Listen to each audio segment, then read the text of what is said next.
नमस्कार मेरे प्यारे बच्चों। कक्षा 6 के जितने भी विद्यार्थी हैं एक बार जुड़ जाएं। आज हम आपके लिए लेकर के आए हैं पाठ वह जो चिड़िया, यानी कि वह चिड़िया जो पार्ट 1 है, चैप्टर 1 है। और इसके सारे के सारे अभ्यास प्रश्न भी मैं लेकर के आया हूं। मैं अरुणेश कुमार, जुड़ चुके हैं आप ज्ञान सिंधु पे।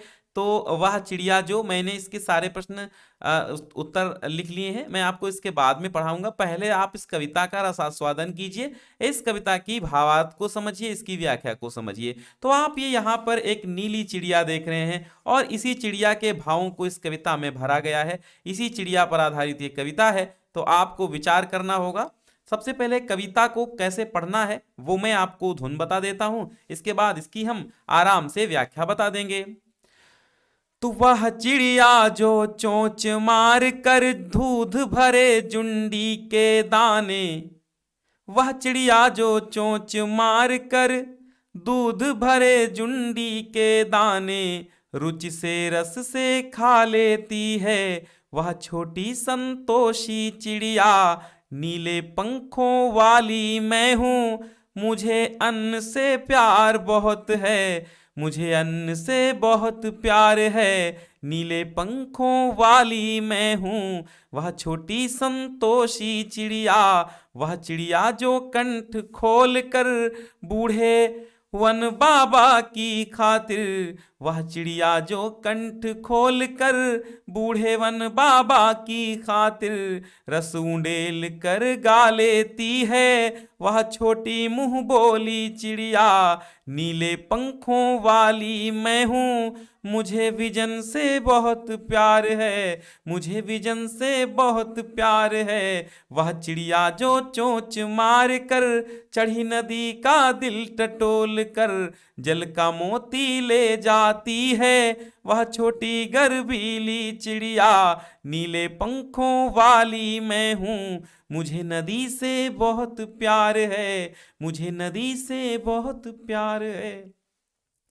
तो इस कविता में कवि ने क्या बताया है, आइए हम एक एक पहले पद्यांश के भावार्थ को, यानी कि इसकी व्याख्या को, इसके अर्थ को हम समझते हैं।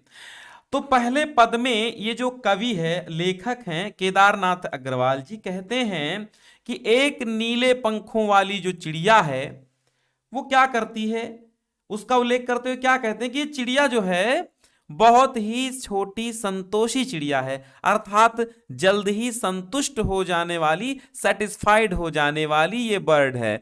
ठीक है, बहुत ही जल्दी से वो छोटी सी चिड़िया सेटिस्फाइड हो जाती है, हर चीज से संतुष्ट हो जाती है और रुचि पूर्वक, बहुत ही ध्यान से, इंटरेस्ट से, उसको बहुत ही कायदे से वो रस से खा लेती है। किसके दाने? जुंडी के दाने। यानी वो जो चिड़िया है उसे अन्न से बहुत प्यार है। वो दूध से भरे जुंडी, यानी कि ज्वार के जो दाने हैं, जुंडी मीन्स क्या होता है? ज्वार। ज्वार बाजरा आप समझते हैं, ज्वार बाजरा है ना, जिसको पशुओं को खाने के लिए बोया जाता है, ज्वार बाजरा। तो ज्वार के जुंडी के दाने जो है दूध उससे भरे हुए होते हैं जब वो कच्चे होते हैं। तो कहते हैं केदारनाथ अग्रवाल जी, यानी कवि कहता है कि भाई वो दूध से भरे हुए बाजरे के दाने बड़े ही रुचि पूर्वक खाती है, बहुत ही दिल से खाती है, रस से खा लेती है और रस पूर्वक अर्थात रस लेते हुए, रसास्वादन करते हुए खा लेती है। वो छोटी चिड़िया है परंतु वह बड़ी संतोषी चिड़िया है। और वो चिड़िया कहती है कि नीले पंखों वाली मैं हूं, मैं तो नीले पंखे वाली हूं और मुझे अनाज से बहुत ही प्यार है, अनाज से मुझे बहुत लगाव है ना। तो अब वो चिड़िया क्या कहती है? वो चिड़िया जो पंख कंठ खोलकर, अब वो जो छोटी सी चिड़िया है वो कंठ को अपने खोलकर, वो चिड़िया जो कंठ खोलकर, लेखक फिर बता रहे हैं कि एक नन्ही चिड़िया को उस वन में बहुत ही प्यार है, वन से बहुत प्यार है। बूढ़े वन बाबा की खातिर रस उंडेल कर गा लेती है। बूढ़े वन बाबा यानी ये बूढ़ा वन, मतलब बहुत ही पुराना जंगल, उस वन रूपी बाबा ने, जंगल को बाबा यहाँ पे बताया गया है। तो जंगल बाबा के लिए ना बच्चे क्या कहते हैं? पानी बाबा, जंगल बाबा। पानी बाबा आया रे, रिम झिम बरसा पानी, नाच रही है गुड़िया रानी, ककड़े भुट्टे और गुड़धानी, जाने क्या क्या लाया रे, पानी बाबा आया रे। ऐसे ही यहां पर वन बाबा कहा गया, जंगल बाबा है ना। तो वो चिड़िया जो कंठ खोलकर बूढ़े वन बाबा की खातिर रस उड़ेल कर गा लेती है। रस उड़ेल कर अर्थात संपूर्ण वातावरण में मिठास भर देती है अपनी चहक से, अपनी आवाज से। और बूढ़े, ऐसा प्रतीत होता है जैसे बूढ़े वन बाबा अर्थात बूढ़े पुराने जंगल के लिए वह गा रही हो, रस उड़ेल कर गा रही हो। रस उड़ेलने का मतलब यही है, आगे हम इसका उत्तर बताएंगे। रस उड़ेलने का मतलब यही है कि सब संपूर्ण वातावरण में मिठास को घोल देना ही रस उड़ेलना है। वो छोटी मुंह बोली चिड़िया, नीले पंखों वाली मुंह बोली छोटी चिड़िया है, यानी मुंह बोली का अर्थ मतलब मुंह से मैंने कह दिया उसको, एक छोटी सी चिड़िया है ना। नीले पंखों वाली वो चिड़िया होती है, वो कहती है कि मैं नीले पंखों वाली हूं, मुझे विजन से बहुत प्यार है, मुझे विजन से बहुत प्यार है। विजन मीन्स होता है निर्जन, निर्जन का अर्थ होता है, निर्जन का अर्थ होता है अकेलापन। मुझे अकेले बहुत प्यार है ना, एकाकीपन से, इकलौते रहने से, अकेले रहने से मुझे बहुत प्यार है। अंतिम पद इसका देखते हैं केदारनाथ अग्रवाल जी, वह चिड़िया जो चोंच मारकर। तो कवि अंतिम पद में क्या कहते हैं कि नीले पंखों वाली जो छोटी सी चिड़िया है बहुत ही साहसी है, वो चोंच मारकर चढ़ी नदी, चढ़ी नदी का मतलब होता है बहुत ही भर कर चलने वाली जो नदी होती है, उसका दिल टटोल कर जल का मोती ले जाती है। वो जल रूपी मोती को उठा करके ले जाती है, जल का मोती है ना, जल का मोती ले जाती है।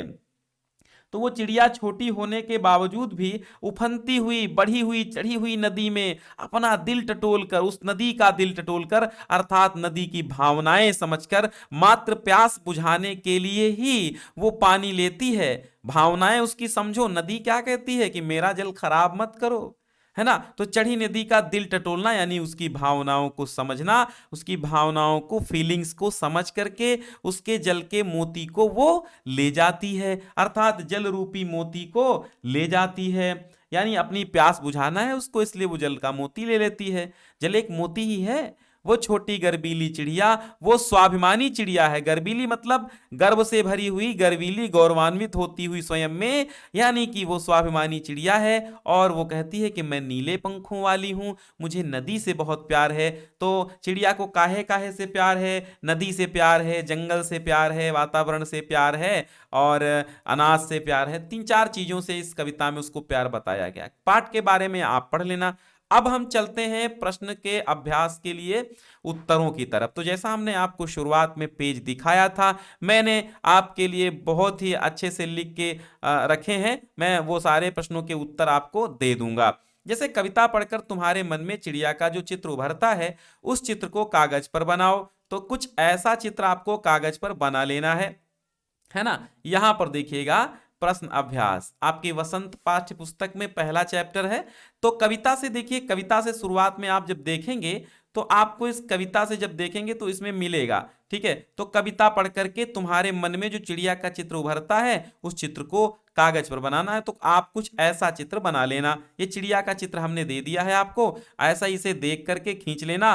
कुछ नहीं करना, पहले आपको ऐसे करना है और फिर इधर से ऐसे करके ऐसे खींच लेना है और यहाँ पे ऐसे पहले एक मूली टाइप बना देना है। बस इसी में आंखें वाखें बना के आप पंख बना देना। बहुत सिंपल सा है ना। चिड़िया बनाना कितना सिंपल है। ऐसे किया हमने, फिर ऐसे कर लिया और फिर क्या किया, इसको यहाँ पे मिला दिया और इसको यहाँ पे मिला दिया और ऐसे करके, और ये चिड़िया बन गई, चिड़िया उड़ने लगी है, ठीक है। तो ऐसे ही आपको बना देना। तितली बन गई, यहाँ पे आप बना लेना चिड़िया, बिल्कुल इसको देख करके।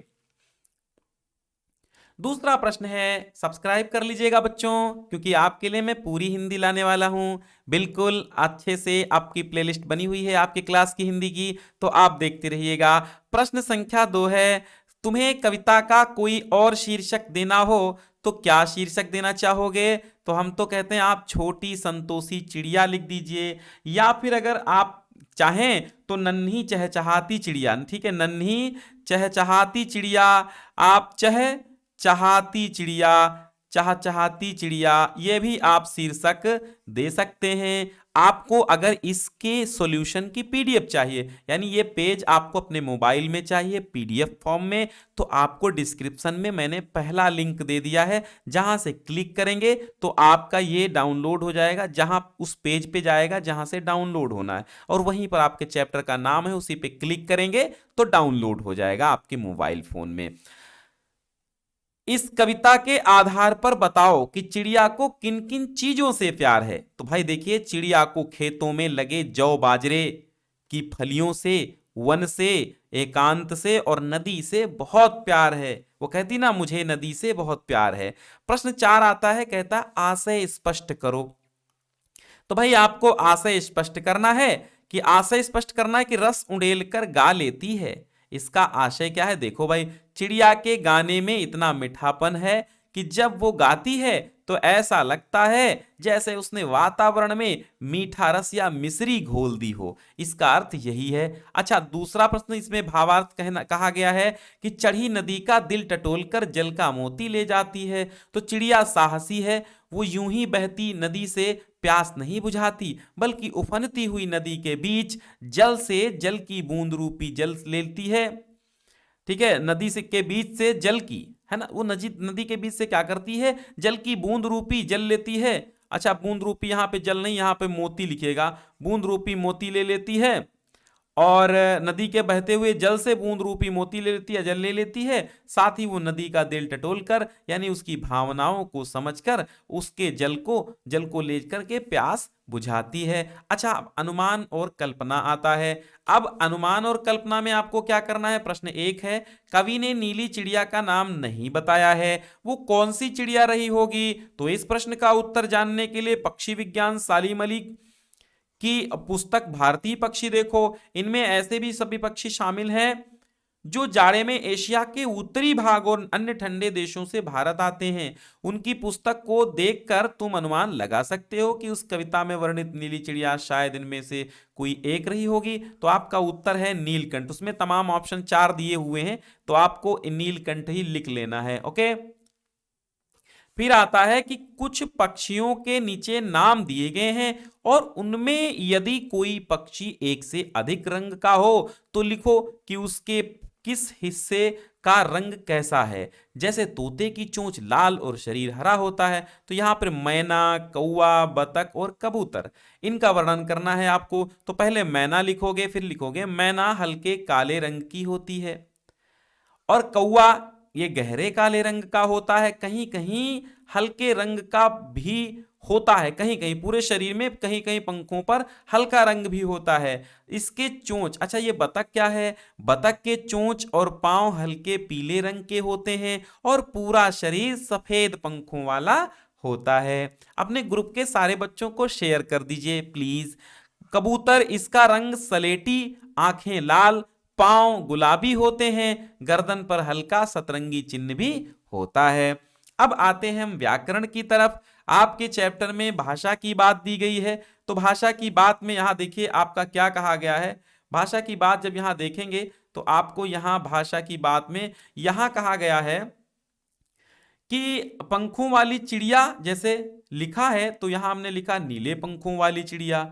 ऊपर वाली दराज, सबसे ऊपर वाली दराज, ठीक इन्हीं उदाहरणों के आधार पर रेखांकित शब्द विशेषण का काम कर रहे हैं। अब ये ऊपर वाली क्या है? विशेषण है। दराज क्या है? विशेष्य है। अर्थात दराज की विशेषता क्या है? कि ऊपर वाली दराज है। अच्छा, चिड़िया की विशेषता क्या है? कि पंखों वाली चिड़िया है ना। तो अब कहते हैं कि यहां रेखांकित शब्द विशेषण का काम कर रहे हैं और ये शब्द चिड़िया और दराज संज्ञाओं की विशेषता बता रहे हैं। तो दराज क्या है? संज्ञा, और उसकी विशेषता बता रहे हैं। अतः रेखांकित शब्द विशेषण हैं और चिड़िया दराज विशेष्य हैं। यहां वाला वाली जोड़कर बनने वाले कुछ और विशेषण दिए गए हैं। ऊपर दिए गए उदाहरणों की तरह इनके आगे एक एक विशेषण और जोड़ो।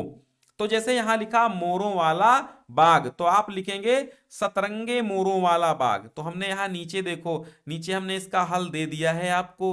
ठीक है, यहां दिया है सतरंगे पंखों वाले मोरों वाला बाग, हरे भरे पेड़ों वाला घर, रंग बिरंगे फूलों वाली क्यारी, अति सुंदर स्कूल वाला रास्ता, खिलखिलाकर हंसने वाला बच्चा, काली काली मूंछों वाला आदमी। तो ये रहे सभी के विशेषण।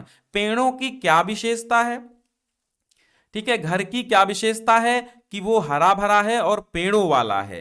ठीक है, एक एक विशेषण दिया गया। हरा हरा है और हरा भरा है और पेड़ों वाला, तो दो विशेषण हो गए, विशेषता हो गए। जैसे फूलों वाली क्यारी है तो कैसी है, रंग बिरंगे, तो इसकी भी विशेषता आपको देखने को मिल गई। अच्छा ठीक है, इसको लिख लेना। वह चिड़िया, एक डॉट डॉट करके आपको दिया गया है, यहां पे देख सकते हैं आप, ये प्रश्न दिया गया है, ये वाला दूसरा प्रश्न। यहां पे वह चिड़िया डॉट डॉट जुंडी के दाने रुचि से खा लेती है, वह चिड़िया रस उड़ेल कर गा लेती है। तो कविता की इन पंक्तियों में मोटे छपे, तो यहां पे जो मोटे छपे अक्षर हैं, इन शब्दों को ध्यान से पढ़ो। पहले वाक्य में रुचि से, अब यहां देखो रुचि से, ठीक है, खाने के ढंग की, और दूसरे वाक्य में रस उड़ेल कर गाने के ढंग की विशेषता बता रहे हैं। अतः ये दोनों क्रिया विशेषण हैं। नीचे दिए गए वाक्यों में कार्य के ढंग या रीति से संबंधित क्रिया विशेषणों को छांटो।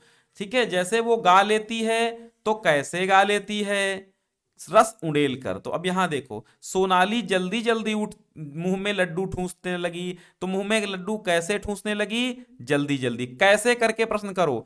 गेंद लुढ़कती हुई झाड़ियों में चली गई, कैसे चली गई, लुढ़कती हुई। भूकंप के बाद जनजीवन धीरे धीरे सामान्य होने लगा, क्या कैसे सामान्य होने लगा, धीरे धीरे। अच्छा, कोई सफेद सी चीज धप से आंगन में गिरी, कैसे गिरी, धप से गिरी। टॉमी फुर्ती से चोर पर झपटा, कैसे झपटा, फुर्ती से झपटा। तेजिंदर सहम कर कोने में बैठ गया, कैसे बैठ गया, सहम कर बैठ गया। अचानक ठंड बढ़ गई, कैसे बढ़ गई, अचानक बढ़ गई। तो इनके उत्तर हमने नीचे दे रखे हैं। चलिए, तो यहां पे हमने उत्तर इसके दे दिए हैं। जैसे देखो, सोनाली जल्दी जल्दी मुंह में लड्डू ठूंसने लगी, तो आप ऐसे लिखना, ये क्रिया विशेषण है, जल्दी जल्दी। अच्छा, इसमें क्रिया विशेषण है लुढ़कती हुई, और भूकंप में, इस वाले वाक्य में क्रिया विशेषण है धीरे धीरे। और सफेद सी चीज धप से गिरी, तो यहाँ पे धप से क्रिया विशेषण है। टॉमी फुर्ती से चोर पर झपटा, यहां फुर्ती से क्रिया विशेषण है। तेजिंदर सहम कर कोने में बैठ गया, तो यहां सहम कर कोने में बैठना, सहम कर क्या है, क्रिया विशेषण है। और ठंड कैसे बढ़ गई, अचानक, तो यहाँ पे अचानक क्रिया विशेषण है। हम आपको बता दें कि क्रिया विशेषण जो है वो क्रियाओं की विशेषता बताते हैं। ठीक है, जैसे झपटना क्या है, एक क्रिया है, और कैसे झपटा और झपटने की एक विशेषता क्या है, फुर्ती से। तो जो क्रिया की विशेषता बताते हैं वो क्रिया विशेषण होते हैं। थैंक्स फॉर वॉचिंग, धन्यवाद, थैंक यू मेरे बच्चों। कल जुड़िएगा, इसी तरह पढ़िएगा, रोज रोज पढ़ा करो, सारे चैप्टर्स क्लियर कर लो। बहुत बहुत धन्यवाद, और इसको डाउनलोड कर लीजिए, पीडीएफ का लिंक डिस्क्रिप्शन में पहला ही है।